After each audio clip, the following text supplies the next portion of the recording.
দক্ষিণ পশ্চিম মৌসুমী বায়ু সক্রিয়তার কারণে পটুয়াখালীতে অতি ভারী বৃষ্টিপাত অব্যাহত রয়েছে। মঙ্গলবার সকাল 6টা থেকে পরবর্তী পর্যন্ত 24 ঘন্টায় 200.2 মিলিমিটার বৃষ্টিপাত রেকর্ড করেছে আবহাওয়া অফিস। টানা বৃষ্টিতে পৌর শহরের নতুন বাজার, পুরান বাজার, সবুজবাগ ও তিতাস মোড় সহ বিভিন্ন নিচু স্থানে জলাবদ্ধতার সৃষ্টি হয়েছে।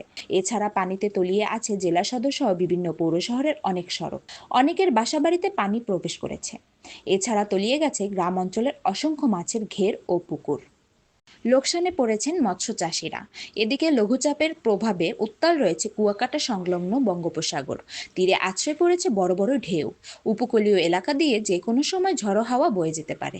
তাই পটুয়াখালীর পায়রাসহ দেশের সকল সমুদ্র বন্দরকে 3 নম্বর স্থানীয় সতর্ক সংকেত দেখিয়ে যেতে বলা হয়েছে। মাছ ধরা ট্রলারসমূহকে নিরাপদ আশ্রয়ে থাকতে বলা হয়েছে। এছাড়া পটুয়াখালী, বরিশাল, খুলনা, কুমিল্লা, নোয়াখালী, চট্টগ্রাম ও কক্সবাজার অঞ্চলে দক্ষিণ পূর্ব দিক থেকে 60 কিলোমিটার বেগে ঝড়ো হাওয়া বয়ে যাওয়ার শঙ্কায় এসব নদীবন্দর সমূহকে দুপুর 1টা পর্যন্ত 1 নম্বর সতর্ক সংকেত দেখিয়ে যেতে বলা হয়েছে।